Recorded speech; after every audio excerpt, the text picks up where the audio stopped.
That's what I wanted to ask you about, was the why me?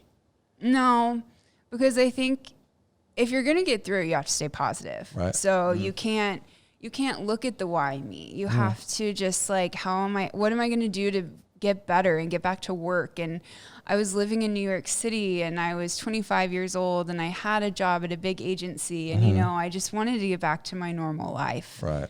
And so it was like, what can we do to heal and get healthy and, just keep powering forward?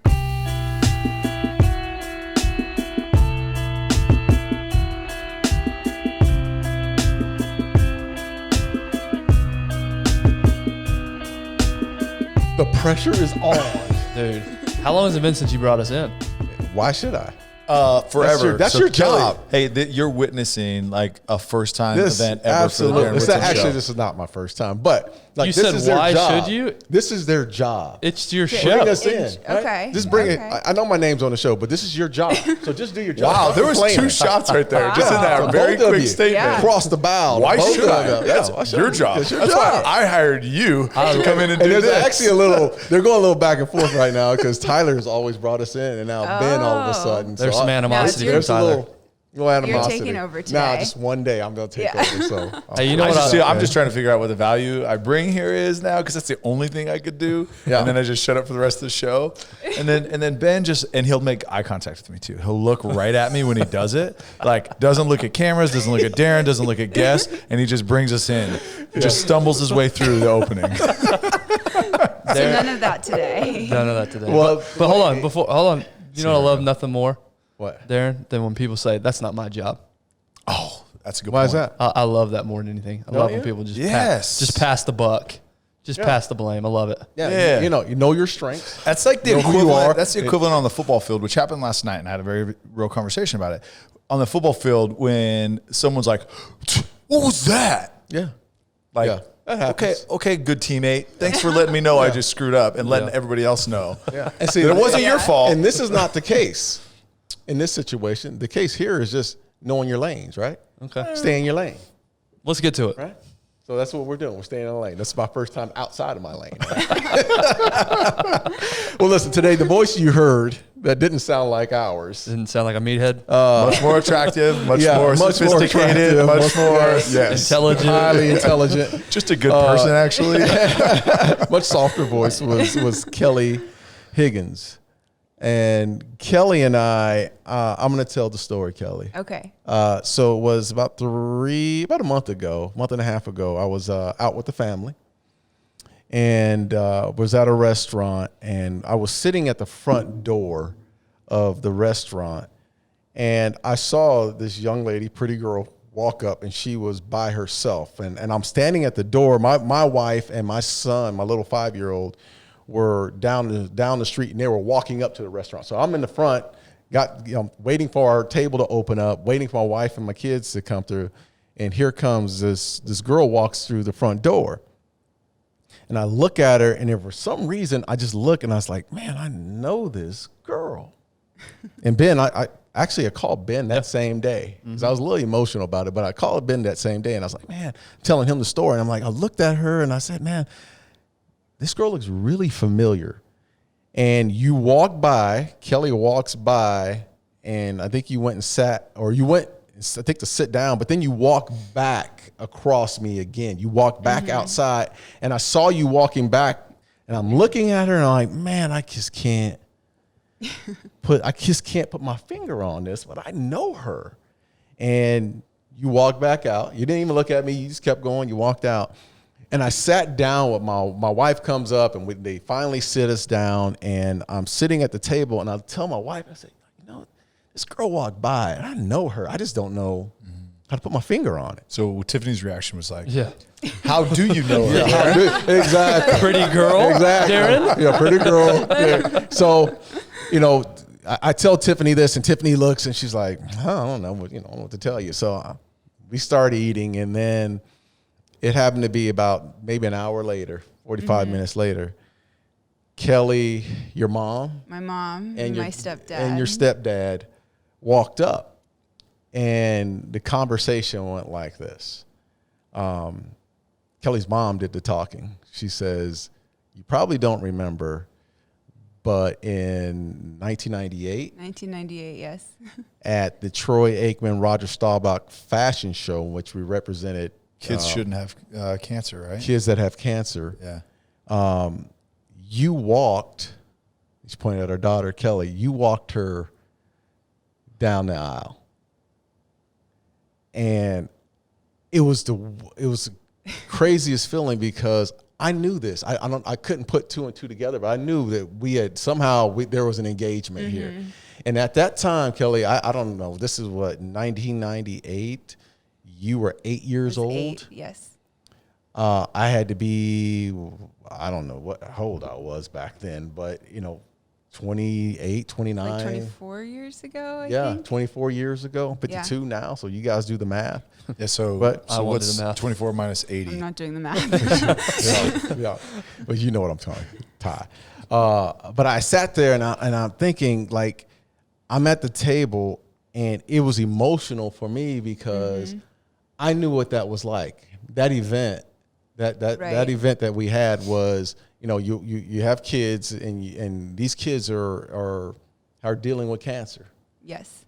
And it's not just the kids, it's the families that you're seeing. You're seeing the eyes and the moms and the dads and the brothers and sisters, and you walk them down the aisle and you never forget. I never forget those moments. Like there were moments in that time where in the 8-year period where I lost 2 kids that I had walked down the aisle, and it's emotional because you want to stay engaged and all, but I hadn't seen you in so long, and you were 8 years old. There's no way I would. I don't look the same. Yeah, I mean, neither do I. My hair is gone, but it was just crazy how the universe put us in that moment and the feeling that was there, because it felt, and I don't know if it was mutual to you. You probably didn't know. You had no idea. But for me, there was an engagement there. I just didn't know what it was. Yeah. And for your mom to come up and say that to me, it was emotional because I just felt like, you were one of my kids. I know. Yeah. It was crazy.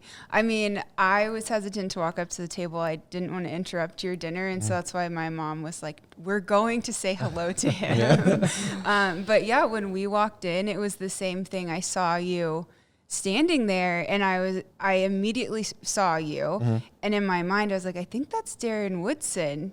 But why immediately that came to my mind, we haven't seen each other in 20 whatever years, we're not doing math. Right. And I kept looking at you and I was like, I don't know. And we caught each other's eye a couple of times, but I assumed it's because I was staring at you. And I was staring back. Why is this girl looking at me? Thank God my wife wasn't there at the time. Why is this girl looking at me? But yeah, it was, we went through the dinner and it was a really weird thing. We were supposed to be there the night before and we were late. So there were so many weird universe things that lined up that we were at that entrance at the same time. Yeah. But yeah, I didn't expect to be emotional, but when we walked up to the table, I think there were waterworks from you, me, my parents, your wife. Yes. There was not a dry eye at the table, which was it was just a wild experience. Yeah. And from that experience, I sat there and we talked a little bit briefly, and I said, listen, I need to get you on the podcast.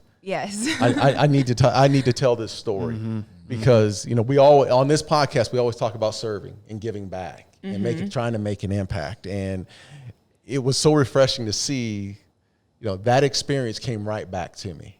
Right. It came right back to me. And it was just serving, just doing what we normally do in serving that, this relationship formed. But, I said, I want to get you here because not only do I want to build on this relationship, but I want to tell your story. I want you to tell your story because there's so many in our that are listening, those that are listening to this in so many ways have probably had someone who's gone through these experiences. I just lost 2.5 years ago, I lost my big brother to liver cancer. So I know it's, we're all touched or we're all close in some way. So I want you to go back. Okay. And I want you to tell your story for when you grew up, your family dynamics, where you grew up, and the whole. Okay. So Start? you go ahead and start. No, I'm taking over. Yes, you got the mic. Yeah. Okay. So I was born in Houston, Texas. You a Cowboy fan when you were born? Automatic Cowboy fan, You yes. weren't a Texan or Oilers fan. It was Oilers back then, right? Yep. Yeah. Definitely not. My Thank you. family's all from Indiana, so if anything, it skewed Colts. Oh, yeah. But now, that's doable. diehard Cowboys There you family. go. Don't Yeah. worry. I'm glad you aligned that way. Yes, we came to the right side. So born in Houston, mom and dad. My dad actually passed away when I was 10 months old. He had a brain aneurysm. So it was me and my mom in Houston until I was 5. Then we moved to Plano. My grandparents lived here, so to be closer to my grandparents, more support from my mom. And we had been here, I think, about 3 months when I was diagnosed. No signs in Houston or anything. It was just really, again, a weird universe thing that we ended up in Dallas. I was 5 and I was losing weight, sick, and my mom kept taking me to the doctor, and they just kept saying, it's a virus. It went on for about 6 weeks, and then finally the tumor ruptured, and it caused me to be unconscious, and so obviously at that point we knew something was very wrong. Rushed to the hospital, ended up being at Children's down in downtown Dallas, and they did emergency surgery, clear out the tumor. It turned out that I was diagnosed with stage 4 rhabdomyosarcoma tumor, which is a rare pediatric cancer of the soft tissue. So diagnosed stage 4, did a few surgeries. A week after I was diagnosed, we started chemo, did chemo, I want to say for a few months. At that point, my grandma was working retail, and she just quit her job, and she was really the one who took me back and forth between everything. Well, obviously a single mom, so she had to be at work during the daytime, but I mean, she was there all the time as well. It's not to say she wasn't, because she definitely was. But we just had our little team that took me to all my appointments. So we did chemo for a while, and then after that we did radiation. And it was close to a year process. And then after several more surgeries and, a whole slew of procedures and scans and treatments, then I was finally cancer-free at the age of, I think I was 7 when finally it was cancer-free. Right. So how much do you remember early on in the process when you were feeling sick and losing weight? How much do you remember about that part? I don't really remember much at all, honestly. I have a few snippets of memories of just like not feeling right, but a lot of that experience is just out of my memory. Yeah. I know it from my mom and grandma, obviously, talking about it through my life. Right. So let's talk. I want to talk about your mom a little bit, because to lose her husband suddenly and unexpected, and just you were the only child. One, yes. Only child at that point.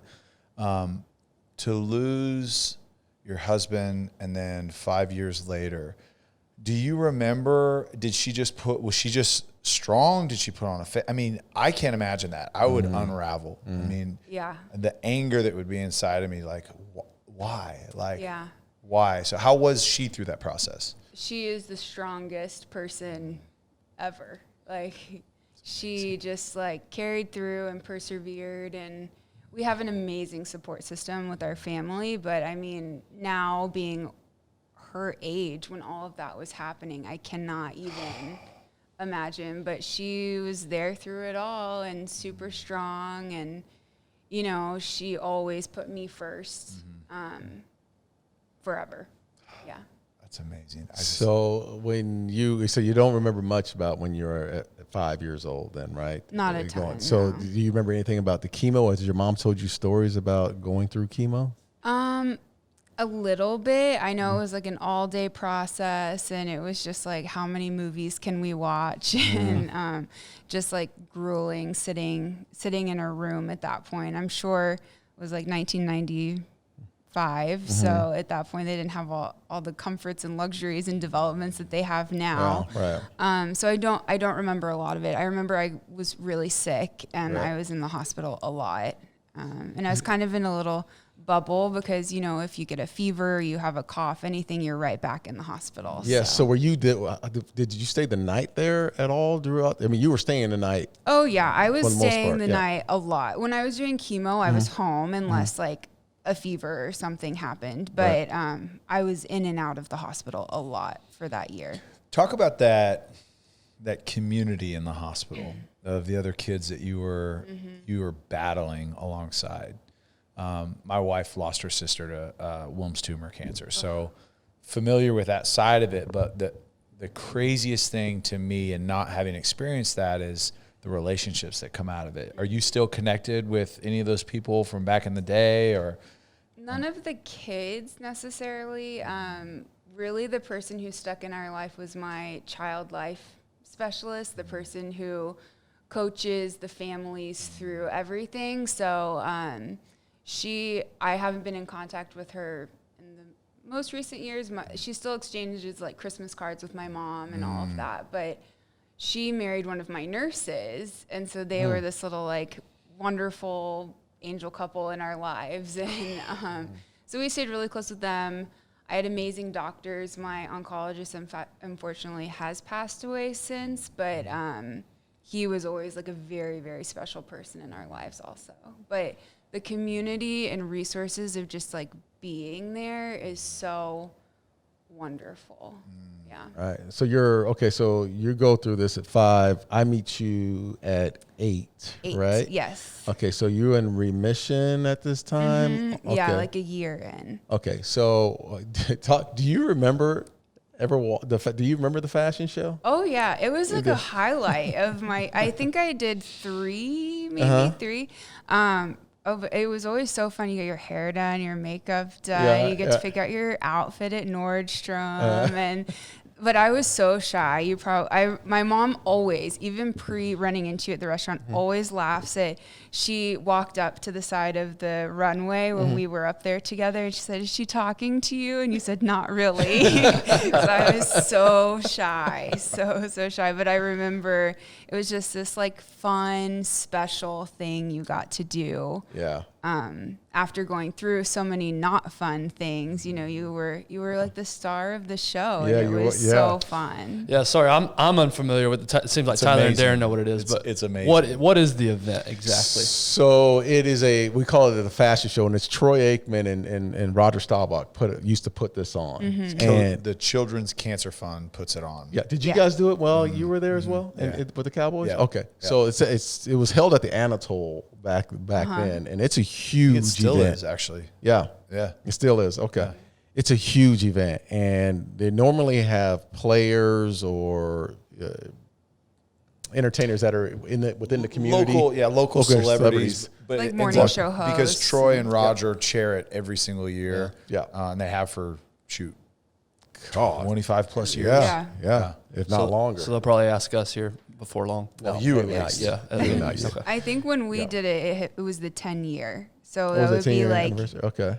88-ish. Wow. Yeah, when they started. And they listen, and they do a phenomenal job. It Those raises two, money, I'm assuming. It raises, Yeah. Oh yeah. Yeah. It raises Dinner, time. and then it's great. So all of the survivors, all the kids that are in their battle, they get to walk down.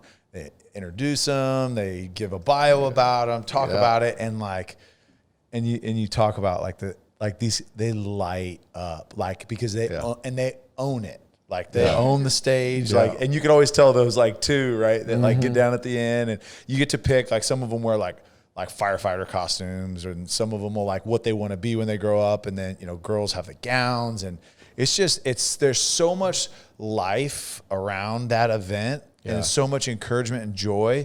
Although, right, some of these kids and families are in the hardest time, but it's it feels like a breath, right? Like you go in and you can take a breath. Yeah, and it's it's fulfilling as the local celebrities that are in that back room before You know, Yeah. before you guys, they walk the kids in, you're normally sitting in the back room and you're waiting on the kids to come in because you haven't met. I didn't meet you beforehand. Yeah, I think it was right before. It was right before. So, you know, we're normally talking, and then the kids walk in that back room, and it just gets quiet.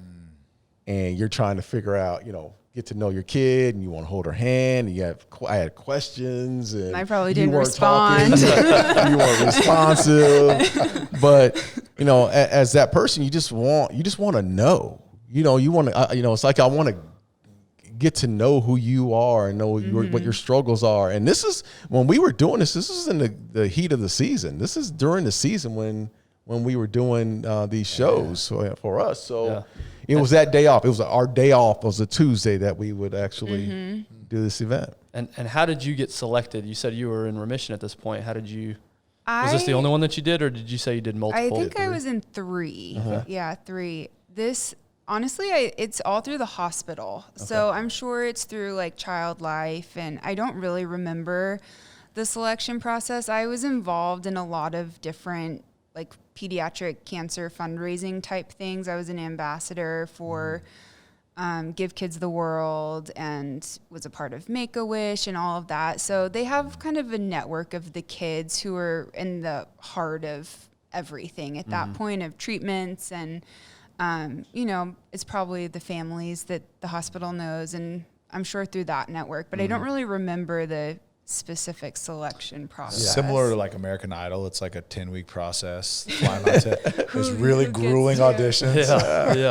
Yeah. So you and Darren connect here, but then you go your separate ways. Where do you go from there personally? What happens to you next? I grew up in Plano, and I had a pretty normal upbringing. Went through high school, everything in Plano. No other health issues? No other health issues, no. I was followed every year. So you'd go back for, they call it the ACE clinic. It's after the cancer experience. So you're still a kid, but you're out of treatment at that point. Right. So we would go back to Children's every year, and, you know, they look at you kind of as a whole and what you need given all of the medications you had, scans, everything that impacts your tiny little body.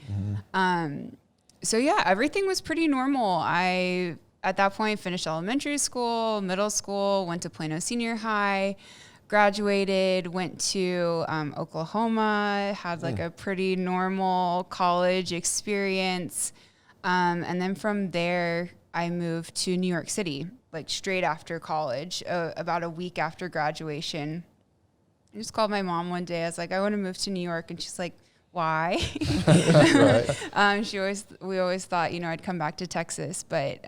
So what was that separation before you went to OU? What was that separation like? Because your mom has, I mean, not only is your mother, but the bond between you and your mom and your grandparents.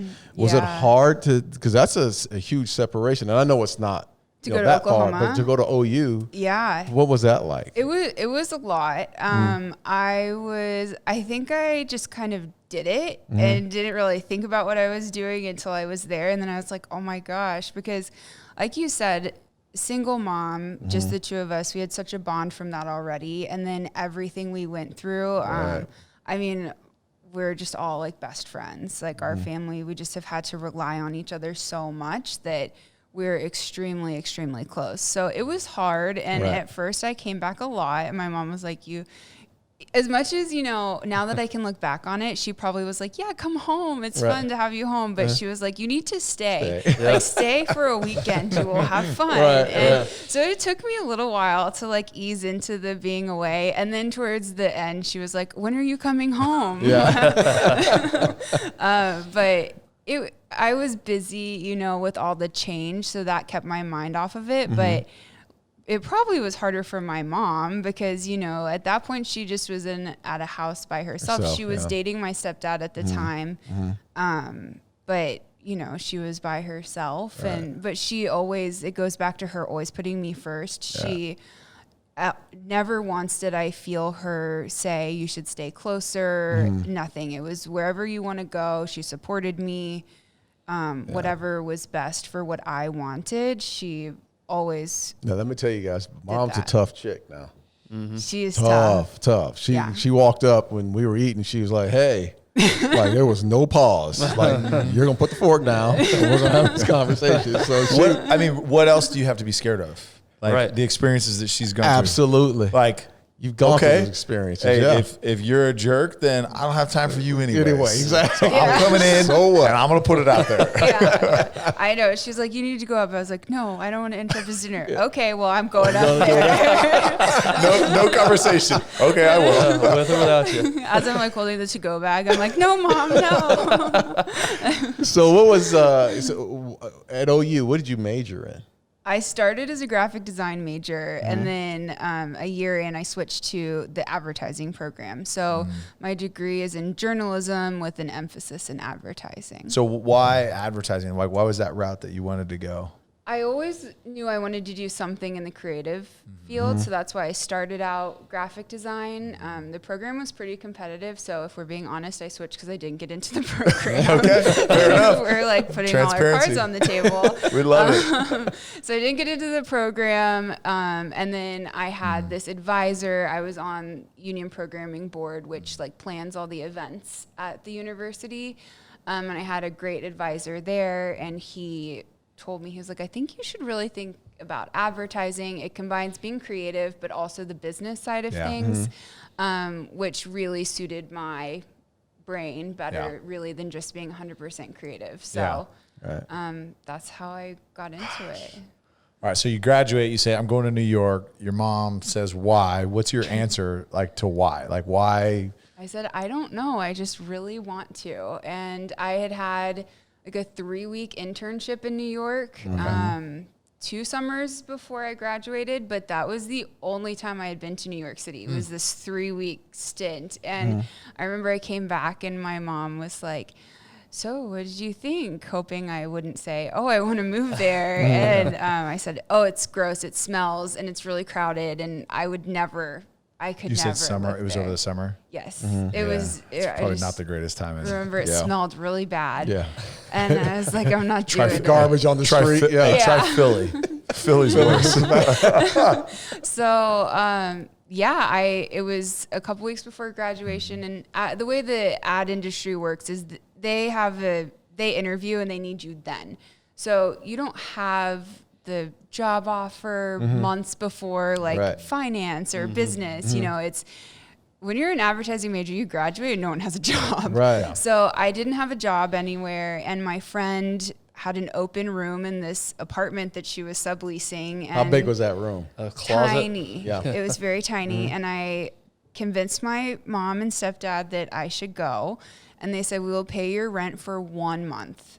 Oh, and wow. then you either have to come home or you have to pay your own rent in New York City. And we also had a family vacation planned for a week of that 1 month. So I really... Oh, they didn't even like push it back at all. It's like starting today, 1 month from now. They were hoping failure. You have 1 month to figure it out. And so I was there a week and then went on a week vacation. Still didn't have any leads. And so I was like, I have 2 weeks and I'm sure I'm coming back to Dallas. And I ended up getting a post-grad internship, which I also had said I'm not taking another internship, but didn't quite pay the rent, but at least I could contribute at that point. Right. Making progress. Yeah, we were taking steps in the right direction. And so then I did that for 2 months, and then I ended up landing a job that fall and signed a lease, and I ended up being there for 8.5 years. Oh my Wow. So walking us through this, going through college and then moving on to New York City, was there ever that fear in the back of your mind that the cancer would come back? We had some scares. We were very fortunate. Nothing through college. It really all started when I got to New York.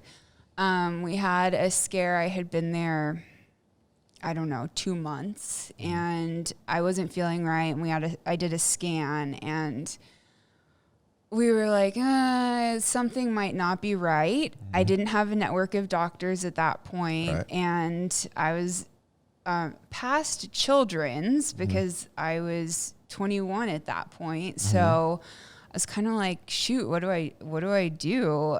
It was really overwhelming being in New York, my mom being here. So she called the ACE program, and they had an in at Sloan Kettering's survivorship program. they had worked with them closely. That's right in the city of Manhattan? Yes. Okay. Yeah. And so I ended up getting connected to Sloan Kettering, and that was just a life-changing connection again. So I got in their survivorship program. They started monitoring me, and yeah, there were definite scares along the way. I had been in New York, I think I was 25, so I've been there like 4 years. We've been going along, annual checkups, all of that. And they found a cyst in my pancreas, but we didn't know if it was a cyst or a tumor. And with my history, it was very, very concerning. And also, you don't want to mess around with the pancreas. Right. Everyone knows that. So I ended up getting connected to a surgeon at Sloan Kettering, like world-renowned, Dr. D'Angelica. He's an angel on earth. And he was like, I really don't want to do surgery because pancreatic surgery is extremely complex. So he talked to all his people as much as he could to avoid it. And I was here when he called me, and he said, I just can't, in my good faith, I cannot leave this. We need to do the operation. So that was a big scare at that point. I ended up having the Whipple procedure, which is what was that? Describe that. It is one of the biggest surgeries you can have. And it's usually done on elderly men. So I really didn't fit the bill. They were like, it was just like, how is this happening to you? Because there's always outliers, but you never want to be the special, interesting case at the doctor's office. Right. And I was definitely the interesting case at his office at that point. But so it's huge. Essentially, they take part of your pancreas where the cyst or tumor is, remove that, and kind of deconstruct your entire digestive tract and put it back together. And kind of like reroute things, because your pancreas really is connected to a lot more things than we realize. Right. So they did that. I ended up being out of work for a few months. And I was in the hospital off and on for 2 months. And it was a massive, massive, massive surgery, life-changing, how you digest food and everything. But so are you learning all over it again, how to digest food and how to how to eat, you had to eat tiny meals. So we learned the hard way once I was cleared about a week after surgery to eat. It was the night shift, and my nurse was so excited that I could eat, and I didn't have any food to eat. And so she made me her microwave frozen dinner because we didn't have anything else at that point. It was the middle of the night in New York, and I was like, I can eat. I want food. Right. So she made it, and I ate it all. And then I was very sick and felt really bad for a few days. And, the doctor was like, well, Kellee, you should not eat an entire frozen meal at this point. Your whole system has been taken apart. You need to eat 3 bites of something. It was completely retraining how to eat, how to get enough calories, all of that. Is it a constant hunger you're feeling during this time? No, you're not really constantly hungry because your body is so just in shock of what happened. So again, here comes my mom in the situation. She's like, how do I get her to eat as many calories as possible? So she was like, I would have mini saltines, and she'd load it with a whole thing of peanut butter, and I'd eat 2, and I felt full. Wow. You felt like you had eaten Thanksgiving dinner, honestly. Really? Wow. Yeah. Yeah, it was crazy. Because I'm not a medical expert, but it obviously impacts your stomach and everything, how they reroute everything. So I didn't feel hungry. The challenge really was, how do I get enough calories to sustain my body while also not making myself sick because it had gone through so much.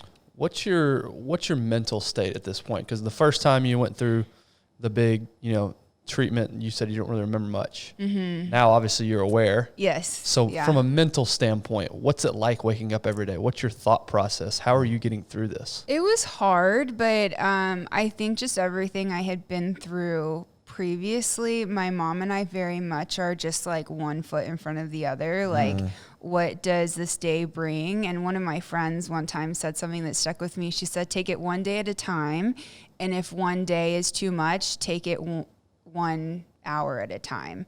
So it's like, what are we going to do this hour? Are we going to eat breakfast? Or are we going to, you know, try and figure that out? And it really was just a power through mentality. And I never was one to like sit and like in sorrow or why me. It's just, you have to. That's what I wanted to ask you about, was the why me. No, because I think if you're going to get through it, you have to stay positive. Right. So you can't look at the why me. You have to just like, what am I going to do to get better and get back to work? And I was living in New York City and I was 25 years old and I had a job at a big agency and, you know, I just wanted to get back to my normal life. Right. And so it was like, what can we do to heal and get healthy and, you know, just keep powering forward? There were definitely hard days. Don't get me wrong. Like there were good days and bad days, but, my mom was there the whole time. She came and lived in New York for about a month. And then I ended up coming back to Dallas to finish recovering, just to, you know, not be in a 500 square foot apartment with 2 roommates and my mom. But yeah, it's hard, but you just have to power through. Like, that's how I've always looked at everything, you know, just one foot in front of the other and just keep going. I mean, that you hear that, but because you hear that phrase, just live one day at a time or 1 hour at a time. Yeah. And it usually goes one ear out the other. But for you actually truly live that. That's how you got through. You have to practice it because it can feel really overwhelming to look at the big picture and how far you have to go to feel normal. You just have to hit the little milestones. Right. All right. So the kids have been in school a couple weeks now, starting to get back into that routine. The monotony of fall, whether you're shuttling your kids around for sports or you've got things yourself day in and day out. Typically, this is the time of year we're already ready for a break right after summer. One way to do that is to head up to Choctaw Resort and Casino. Specifically this week, really excited about this because Aaron Watson, Texas country music himself, is going to be playing live at Choctaw. So Aaron Watson is by far my kid's favorite artist. He's encouraging, he's positive, he's worked his tail off, and he just has a dang good voice. Go up, check him out. The next day, for you old heads out there, you got Kansas playing. I mean, I don't know if you could have a better weekend for us Texas folks. Head up to Choctaw. While you're there, breaking up the monotony, I think you need to stop in the Spa, 1832 Steakhouse, very close ties to, if you're in Dallas, Nick and Sam's. The possibilities are endless on the things that you can do up there. As a matter of fact, we as a crew are actually taking our families up there this weekend because we like it that much. We're going to hang in the pool. We're going to do all the things that they have to offer, and really excited about it. So make sure this weekend and every weekend after, heading up to Choctaw Resort and Casino for a great time, just 60-ish minutes from Dallas. How was your the ad agency that you worked for at the time? How were they through the process? Amazing. Okay. Amazing. I worked for, I'm sure he'll watch this, Alan Perlman. He gets his little shout out. Shout he out, was my Alan. boss at the time, even though he's a big Giants fan. Oh, Alan, come on, man. Screw you, Alan. Come on. I'm not even angry. I just feel bad. I just feel bad for you. Yeah, Bad for him. we had a rivalry. His heart. Yeah, he would put Giant stuff on my desk. I'd put Cowboy stuff on his desk. Yeah, we had a little thing going. He was amazing. He was my boss at the time, and he just, anything you need, I'm there. Came and visited me in the hospital, supported me. Don't worry about work. You know, I had a really awesome team of just like, don't worry, we've got it covered. When you come back, your job is here. Nothing has changed. Wow. So, and you know, I had to come back slowly. Like I had to come back with half days. And anyone who knows the advertising agency world, it's not a half day type job. It's a 24-hour-a-day job. But he, and the whole team, but he really was very focused on my well-being and how, you know, we could build me up to getting to those full days, but also made sure I had what I needed at the time. Yeah, I don't want to overstate this, but I also don't want to skate by how incredible that is, in my opinion. Yeah. Because I think a lot of us can be very selfish. And Alan's perspective is this employee's not contributing much from a work standpoint. Right. Right. And so for him to still do that for you says a whole lot about him. Oh, yeah. He is amazing. My mom always said, you're not going to have another boss like this. Seriously. Which I've had wonderful bosses since any other bosses who are listening. But he really, we went through a lot together. You know, he was the one who gave me my first job. Right. And he took a chance on me straight out of college. And then, you know, a year and a half into us working together, we get faced with this, and I was out for a few months, and yeah, it allowed me the space to heal and have the mental space to focus on myself and not worry about, is my job going to be there? Are they going to fill my spot? You know, is this going to hurt my career growth? He always reassured me that it was not a problem, and that's awesome. They'd be there when I was ready. Yeah. So you go back to work. And you said you piecemealed it basically early on. You're in and out. So what ends up happening is walk us through from that point and forward. What else is going on? Are you going back and forth to Dallas, or are you staying in New York City? Stayed put in New York City. Yeah, I would come back, you know, for Thanksgiving, Christmas, all of that. But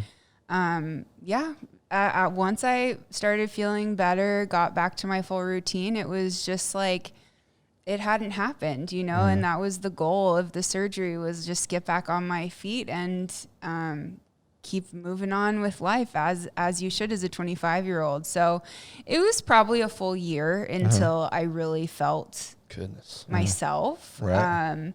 But then life just picked up, and, you know, went out with my friends, went to the bars and restaurants and ate out all the time and stayed out late, and became a New Yorker. I was a New Yorker again. Yeah. Describe the difference. You grew up in Plano, Texas. Describe the difference between the two, like the energy that New York brings, the opportunities, the hustle, the exhaustion. I mean, it's exhausting. Yeah. All those things that come with the city. Describe the differences. They're both great in their own ways. I am so glad that I took the leap of faith to go to New York in my 20s. The path I was on was to come back to Dallas, and that's totally fine. But like you said, the energy and the culture I was exposed to, and the people that who I would have never met if I hadn't gone there. The accounts that I worked on, you know, I went and was able to do a whole TV shoot in Lisbon. And, you know, these people I'm working with, I had bosses who were from London and team members from South Africa. And, you know, it just broadened my perspective so much on what the world is, and the energy is like no other, and it's exhausting, and it's a really hard life, and there were times where I didn't want to carry my groceries to my apartment. And, that's got to be a kick in I quickly learned you can't shop with a cart, you have to shop with the basket, because you have to carry it. Right. Get a fold up basket. Yeah, exactly. But yeah, I mean, it was a hustle, and it was hard, and the hours you put in at the agency and the expectations that people like Alan had of me, you know, like, you will be there until the job gets done. And I recently reconnected with a girl who I sat next to at that point in my career, and we had such a laugh it was the two of us at midnight at the agency, and then the two of us at like 6:30 in the morning, because you were the last one finishing stuff up, and then you had to be there to prep the meetings, because we were like a year into our careers. Man, that's awesome. But that's an awesome story, because there's so many kids that are out there. Who think, I'm going to go to New York City. I'm just going to have a blast. Team, and I'm we're going to go out to eat every day and drink wine. I was like hanging stuff on bulletin boards at midnight, and you know, you're in there the next morning, like, is the coffee set up, and sit in the back of the room, and when people need water, you have to pay your dues. You know, a lot of people don't think you have to pay your dues, but say it for the people in the back. Say it again. Say it for the people in the back. So I can't be the CEO tomorrow? You have to pay your dues. It takes time. So you go from there. So did you jump to another advertising agency from that point? So I was at Gray for my first 5 years in New York. So I did that. And then I jumped to an agency called Mother, which I went from Gray as a big corporate holding company. We had huge, massive accounts. We won Gillette while I was there. Like, it was a big time, like 1,000-person company. And then I went to Mother, which is the complete opposite. We had big accounts, but it's creatively driven. It was like 120 people. Really embraces individuality more than any company I think you could imagine. Like, I don't even really know how to describe it without you being there, but it couldn't have been a more different experience. But so then I was at Gray for 5 years, and then I went to Mother for 3.5 years. Okay. Yeah. Mother was in Chicago, or was Mother's still in New York. Still in New York, okay. Yeah, still in New York. So I did 8.5 years in New York, the last 3.5 at Mother, which was awesome to have the contrast of big corporate process to there's no process. And at that point I had enough experience under my belt that I could build processes and lead teams how I wanted to. So the experience early on Yeah. at the big mothership Yes. Yeah. you were It able to was cut your teeth there, crucial. and then Yeah. okay. So is it more entrepreneurial? Very in a sense? entrepreneurial. Yeah. Very outside of the box thinking. A company goes to Mother if they want really out there thinking. Okay. You don't go there if you want your typical, standard advertising. We bring some crazy ideas. So for those, and I'm one of them, right? Like, you have this idea what like an advertising firm does, right? We're going to help you create commercials and billboards, and what all would you actually, what were some of the projects that you would work on? So I am in account management. So my job is I am the point person for the client. So I always say, like, I'm the voice of the client at the agency, but I'm the voice of the agency for the client. Yeah. So I represent and stand up for the client when we're in a creative review internally, but I also stand up for the creative when we are talking with the clients. Yeah. But yeah, it's just, there's one day is not like the other, really. It's just keeps you on your toes, really. It's what you think, you're going on shoots and filming commercials that you see on TV. And then out of those shoots, we live in a digital world now. So a lot of social media and, digital assets or short films and print. And, there's activations. Stella Artois was one of my accounts, and we built this whole activation for Christmas in the Oculus in New York. And so there's really not a day like the other, but it's a hustle and it's a grind and it's tough and there's really high expectations. And, it's a really demanding industry, but super fun. Did you ever think about leaving the industry? Oh yeah. Yeah. Usually about midnight when she's still in the Yes, office. when I'm hanging things at midnight. I did, not necessarily the industry, but I did think, do I want to do agency life anymore? Because you answer to the client. Right. Your career is being funded by them. Right. So if they're not happy, which I'm the one who keeps them happy, then things are in jeopardy at your agency. So there were times where I thought about it, but as I've grown and had more and more opportunities, it's a lot of fun. And I think at the agency side, you get to have a lot more fun than you do on the other side of things. So that's what's kept me there. How much of you said the word perspective earlier, how much of the perspective you gained going through your personal health issues, how much of that translated to your career and your work life and maybe aided you to keep going? I think it just, especially in the agency world, helped with my work ethic.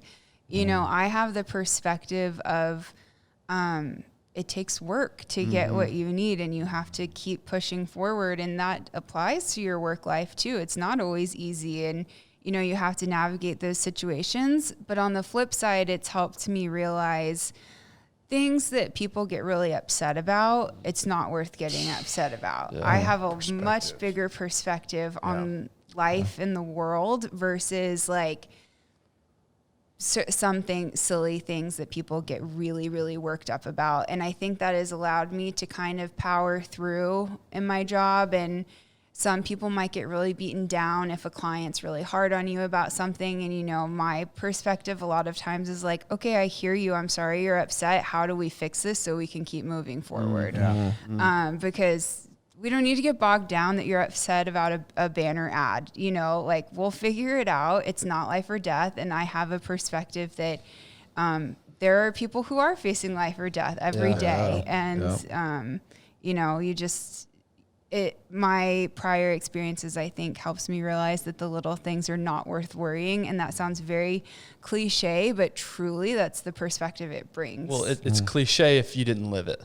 Yes. Right. And it's one of those things that, you know, suffering is not fun. Nobody wants to suffer or go through those things. But it's amazing how many times you look back and think, that was the best thing that ever happened to me. Mm-hmm. Assuming you survive, and I don't mean that, you know. No, I totally assuming understand. you make it through it, you look back on those times, you think, man, what that taught me. Mm-hmm. And look what I can get through. Right. Yeah. Yeah, if I could survive the major surgeries, the cancer, there's this agency, there's nothing. I can do this. Yeah. Well, I think, and tell me if I'm off here, but what it does, and this may sound dark, and I don't mean for it to sound dark, but you recognize that death is real, right? I think as a culture, and you know where I'm going with this, in our culture, we just think that, hey, we're going to live forever. Yeah. Like, it's just going to, it's not real. It's everybody else. But you go through a battle like you did multiple times, and it's like, okay, it is very real. So why am I going to let the small stuff bring me down? Yeah. Because it's going to happen. So while I'm here, let's just live it to the fullest. And there's a country, Bhutan, so the Bhutanese, like they are coached at a very young age to think about death 3 times a day. Oh, wow. Like, that is like, okay, think about it, recognize when they say there's a word that they have, but it's like not permanent is what the word translates to, because we are not permanent. We are not going to be here forever. You never know when your time is called, right? Yeah. And so I think at a young age, and as I mentioned, my wife's family, there's just a different perspective. Yeah, absolutely. It's just so, it's like, okay, like, guys, this isn't that hard or important. So relax. Yeah, and I think, I mean, I've kind of had that perspective for life, because, you know, I lost my dad before I was 1. So, you know, even before it was pertaining to myself and my health, my dad was 30, and you know, you when I was little, I was like, that's old. Now, like, I'm older than that. That's not old. But, you know, I've grown up with knowing that life is fragile, and you just have to embrace it. And it's hard, but that's why you get through the hard stuff to then have the good times. Right. That's right. So through this and throughout these years, have you gone back to mentor or been involved with kids that are going through some of the same circumstances that you went through? Not necessarily the same circumstances I did, but it's always been very important for me to give back. And so I was very involved with Big Brother, Big Sister. In New York, I had a little sister for 5.5 years. And now I'm in Chicago, and I've been looking for something there to get involved with. And I think now I'm ready for it to be more specific to what I went through, because I think I can offer a lot to some of those kids. I don't think in my 20s I was ready for that. Right. Yeah. It's a little, it hits really close to home seeing those kids. Yeah. Yeah. It is. Yeah. It takes a very strong, very strong person, because it's heavy. I mean, my wife still serves, and it's, you know, there's been 5 or 6 little girls over the last few years that have lost their battle. And so it's just really heavy, because I mean, you're there, you're supporting, and I think your perspective, I think, would be so encouraging. You know, my wife through her sister felt it, but it's like, why do I get to be healthy and this beautiful child doesn't? And then if they do lose their battle, then it's like, it's heavy, but holy smokes.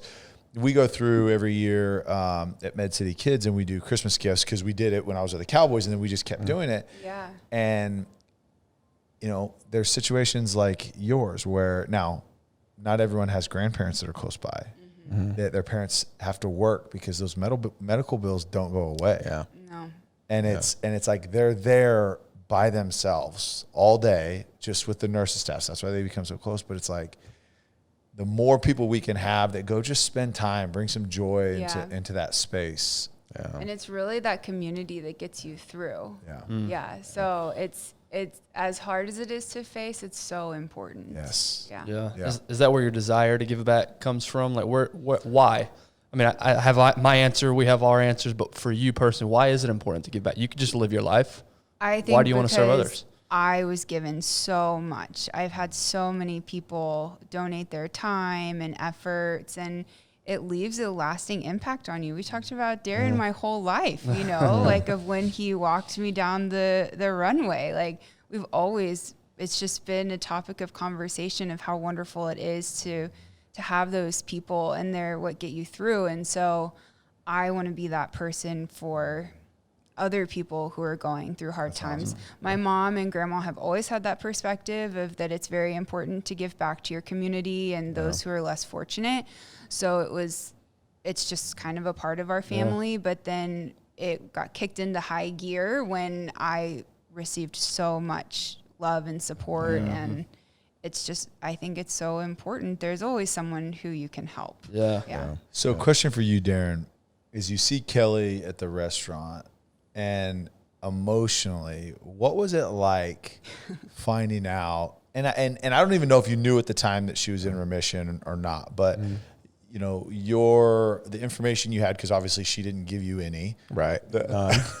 Zero. But I mean, to say 25 years later, here she is, surviving, thriving. Yeah, and I think that's there was a time where we would walk, because I did it for so long as a Cowboy, probably my rookie year on, and never missed a year. And you lose kind of contact with some of the kids through. But I would always ask the year before, like, what happened to Kellee? Yeah. How's Kellee doing?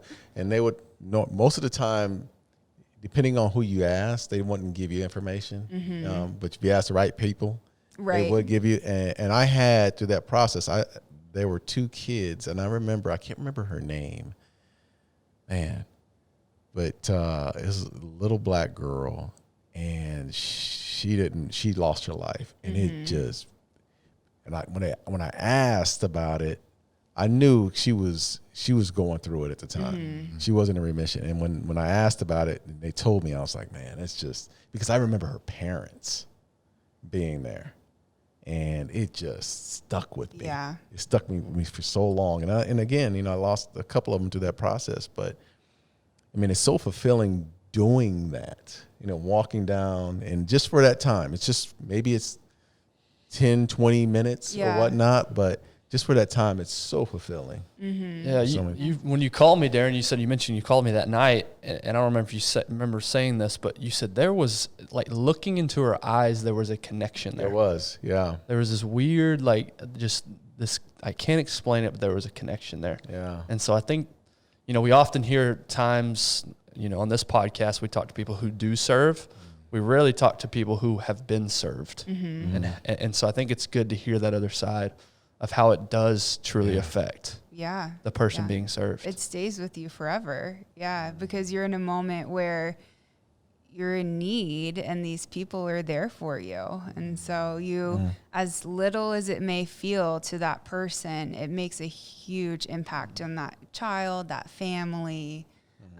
You always remember. Yeah. And the one thing that I can say is this. I mean, how many surgeries have you had through the years? Oh, boy. 3, 4, 5, upwards of 10 probably.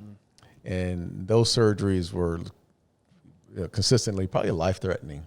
I mean, the circumstances you were going through. So as a football player, you have hands, you have surgeries here, shoulder. You're going to get up the next day. You're going to rehab, and you're going to be back out there. And like the perspective is like, these are, you know, in this situation, particularly with Kellee, this is an 8-year-old kid.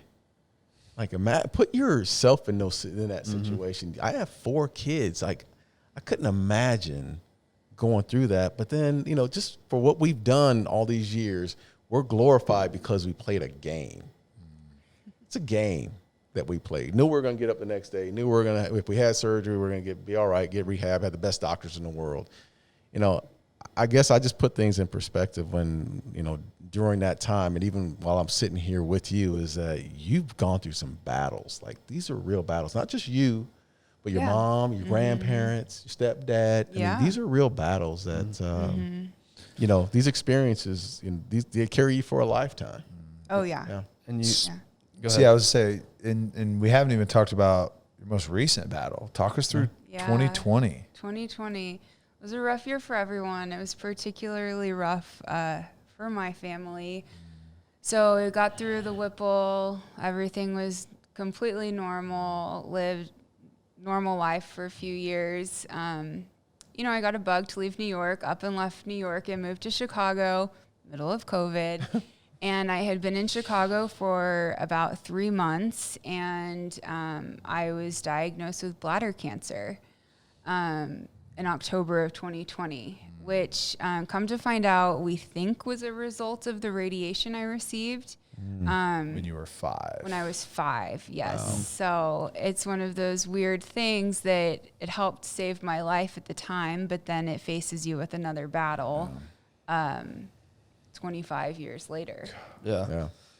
What do you know the stats on, you know, children with cancer at a young age, what the reoccurrence rate is? Because like you said, no, I don't know. I think certain cancers have higher reoccurrence rates than others. This is not necessarily reoccurrence because of the cancer type I had, but it's of the treatment. So I'm sure, you know, different treatments have higher, but we've always known that I was at a higher risk of reoccurrence because of the treatment. So that's why you go to those annual survivorship appointments. And, you know, I have a standard set of scans and tests I go through every year, and they monitor you to make sure, because they know that you're at higher risk. So you said that was October 2020, not even a year ago. No. So what's going on now? Are you okay now? What? I'm finally feeling like myself again. So the unfortunate part was we caught it. It was stage 2, which means that the tumor had grown into the muscle of the bladder at that point. And the gold standard cure at that point is to remove your bladder. So I was in Chicago. I was away from my safety net of Sloan Kettering. I was being seen by doctors at the University of Chicago, and wonderful doctors, wonderful facility, but they told me, we're going to have to remove your bladder, and the only option, because of your history, is to create a bag, like external bag on the outside of your body. And that was really hard to hear, because I'm 31 at the time, and I was just like, you know, this sucks. Like, why can't there be another option? It wasn't a why me, but why can't there be another option at this point? So I got in touch with my doctors at Sloan and flew to New York, and was connected with Dr. Bachner, who is a world-class bladder surgeon, and he said, you know, I can't make any guarantees. I know we need to remove your bladder, but I think that we can create what they call a neobladder, which is they can actually create a new bladder inside of your body made out of part of your intestines. So he said, you know, you've had a lot of stuff go on in there. I don't know what we'll find when we go in, but he is amazing man. And he sat with me, and we ranked the options. We had 3 options on the table. The bag, there's something called an Indiana pouch, where they create a pouch on the inside, but you essentially have to catheterize through your abdomen to go to the bathroom. Or a neobladder, which essentially you function as a completely normal person. And so I went to New York. The surgery was December 9th. And going in, we didn't know what the outcome was going to be. And so we went in. You know what the outcomes, they had to go in first initially? Okay. Yeah, they had to go in, and we knew the outcome was that they were removing my bladder. Right. But we didn't know if it was going to be a bag, if it was going to be the Indiana pouch, or a neo And you weren't bladder. going to know until you woke up, right? No, Okay. I wasn't going to know. All right. And so we went in, and it was supposed to be I think like a 4 to 6 hour surgery. It ended up being 8 hours. It was COVID, so no one could be at the hospital. So my mom just was getting these phone calls of, Dr. Bachner is progressing well. And she's like, what does that mean? Like, what do we know what the outcome is at this point? And they wouldn't tell her anything. And Dr. Bachner is a wonderful doctor and very, very precise and perfectionist. And he did not want to give any false hope to my family. Even though he thought he could do the neobladder, it wasn't until, I guess, like very towards the end of the surgery that he knew that's what was going to be the viable option. So, they called my family, I guess, at like hour 8 and said they were able to do the neobladder and no external anything, and it was all going to be okay. So I was so fortunate to have his team, and it's just proof that you have to get second opinions if something doesn't feel right, because if I had just gone with the doctors in Chicago, they're wonderful doctors, but they weren't going to push to get that outcome. And after talking to Dr. Bachner after the surgery, he said it wasn't easy. You weren't the prime candidate, let me tell you.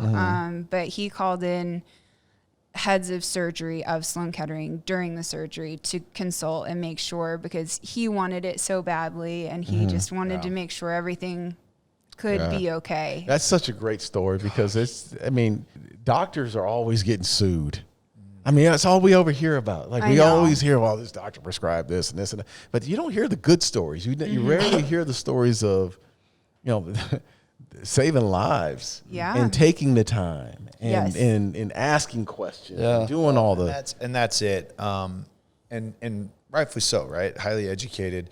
But doctors are people too. Yeah. A lot of times we think of them as they can do no wrong. They know every answer. Well, they're humans too. And so ask questions, consult with other physicians, make sure, because like you said, like, you have no idea. Great doctors, I'm sure, but like, you have no idea what's in their head. It's like, I've got a massive schedule ahead of me. I can fit this in, and this will fix it. Right.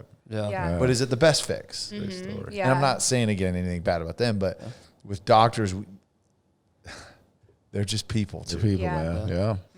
Well, we talk about waste removal is, I guess, the best way to put it, but it's a routine. Like for most of us, it's very routine. You don't even think twice about it. There is somebody close to me who's had, I think, 13 or 14 surgeries for that same issue, and it's a big deal. Yeah. I mean, it's something that most of us don't even think twice about.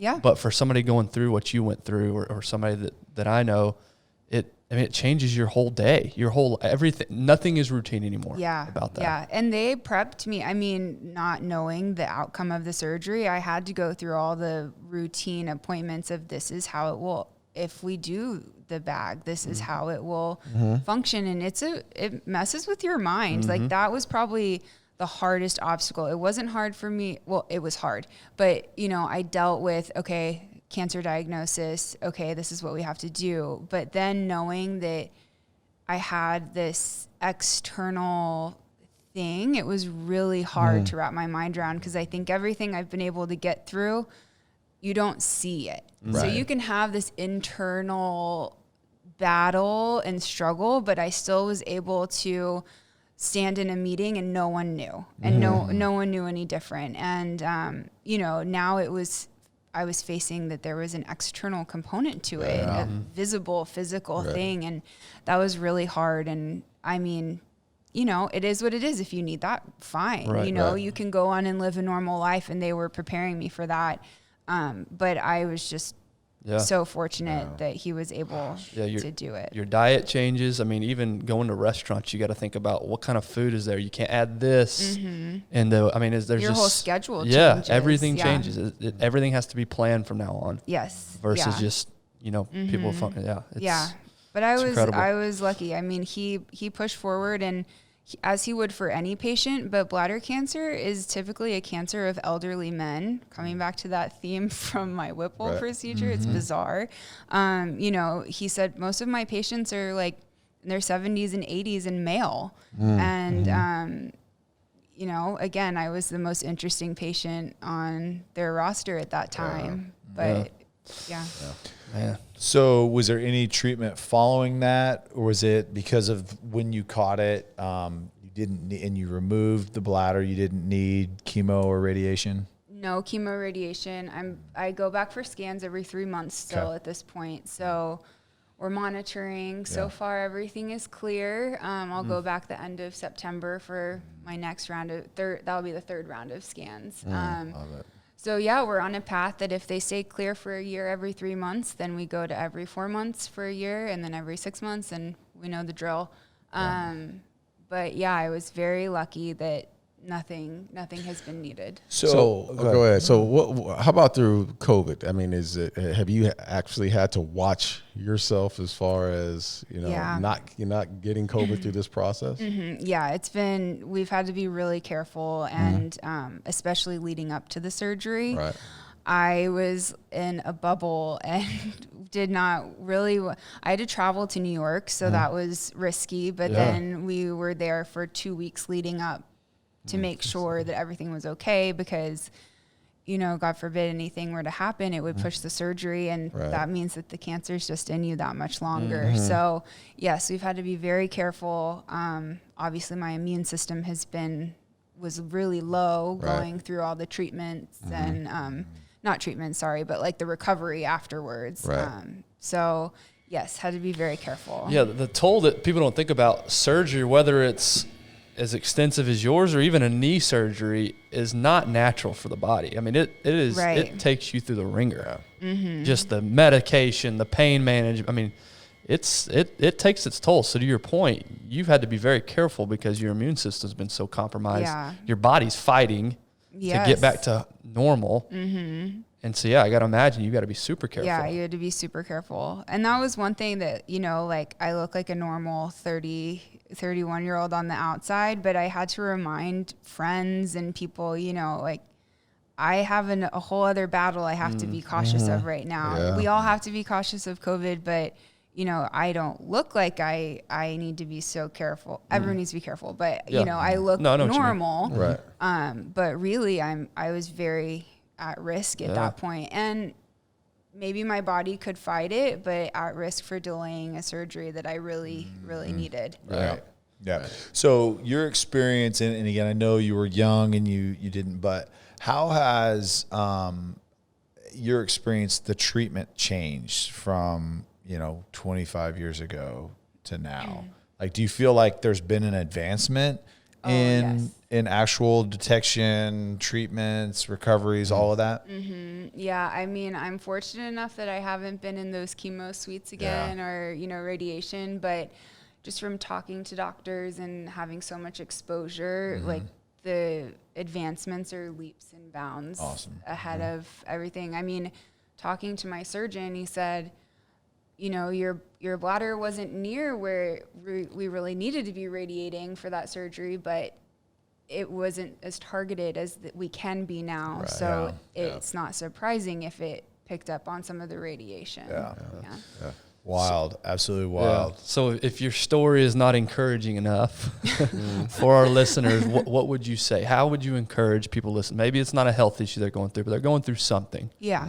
How do you encourage people? What would you tell somebody? I think it's always just find something to be grateful for. There's always something to be grateful for, but just keep pushing forward. Like you always can. There's always, like my friend said, if one day at a time is too much, 1 hour at a time. And like really that helps put it in perspective of I can achieve this next thing. And soon you're on your way past whatever is happening right now. So That, and also just find your people. If there's any common thread we've heard through this conversation, if you have the people to support you, you can get through it. Absolutely.